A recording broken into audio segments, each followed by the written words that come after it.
রংপুরের বেগম রোকেয়া বিশ্ববিদ্যালয়ে ছাত্রদল ও ছাত্র শিবিরের পাল্টাপাল্টি কর্মসূচিকে কেন্দ্র করে সম্ভাব্য সংঘাত এড়াতে ক্যাম্পাসে ১৪৪ ধারা জারি করেছে প্রশাসন।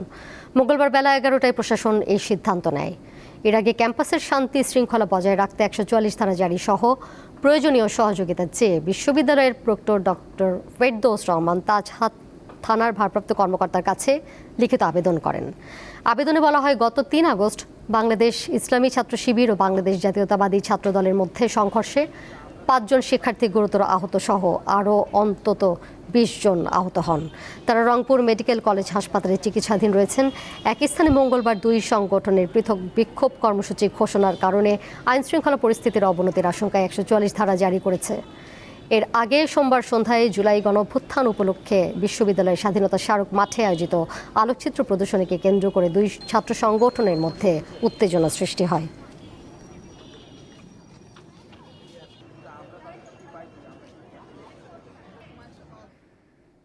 এ বিষয়ে আরও বিস্তারিত জানবো। রংপুর থেকে সরাসরি যুক্ত হয়েছেন সহকর্মী ফেরদৌস জয়। ফেরদৌস, ১৪৪ ধারা তো জারি রয়েছে, এই মুহূর্তে ক্যাম্পাসের সবশেষ পরিস্থিতি কি জানাবেন? বিশ্ববিদ্যালয় কর্তৃপক্ষ এবং প্রশাসন কি বলছে এই বিষয়ে? জি দোলা, যেমনটি বলছিলেন যে ছাত্র দল এবং ছাত্র শিবিরের কিন্তু একটি পাল্টাপাল্টি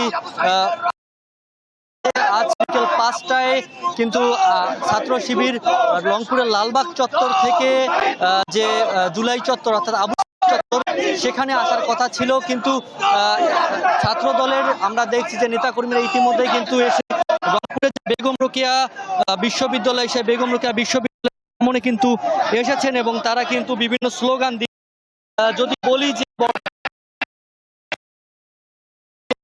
দিচ্ছেন এবং তারা বলছেন যে এই যে পরিস্থিতি এবং যে শিবির সেই শিবিরের এই ক্যাম্পাস থেকে বিতাড়িত করা হবে এমনটা কিন্তু তারা দাবি করছেন। অন্যদিকে শিবিরের যদি কথা বলি যে বিকেল ৫টার দিকে তারা জুলাই চত্বরে আসার কথা থাকলেও এখন পর্যন্ত কিন্তু তারা এদিকে আসেননি। পাশাপাশি আইন শৃঙ্খলার যদি একটু কথা বলি যে আইন শৃঙ্খলা বাহিনী সজাগ রয়েছেন এবং তারা একটি মাঠে অর্থাৎ শিবির এবং ছাত্র দলের মাঠে অবস্থান করছেন। তারা বলছেন যে যদি এর অপ্রীতিকর কোনো ঘটনা ঘটে তাহলে কিন্তু তারা দমিয়ে রাখার চেষ্টা করবেন। এবং আমরা দেখছি যে বিএনপির অর্থাৎ ছাত্র দলের লোকজন তারা কিন্তু এখানে আছেন এবং তারা এখানে এসেছেন, বিভিন্ন শক্তি প্রদর্শন করছেন, লাঠি ছোটার আমরা দেখছি যে এখানে বিভিন্ন দেশীয় অস্ত্র দেখা যাচ্ছে।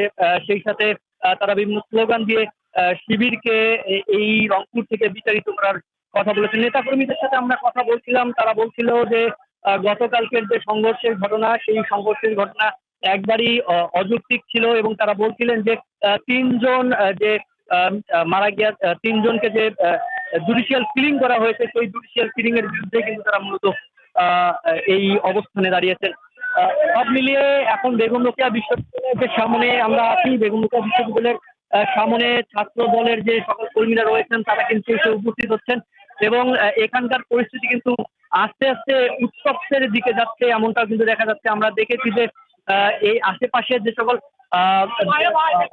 স্থাপনা আছে সেগুলো কিন্তু অধিকাংশই বন্ধ এবং সেই সাথে যদি বলি যে বেগম রোকেয়ার যে প্রক্টর তিনি কিন্তু ১৪৪ ধারা জারির একটি আবেদন করেছিলেন এবং সেই আবেদনের প্রেক্ষিতে আইন শৃঙ্খলা বাহিনী যাচাই বাছাই করার কথা বলেছেন।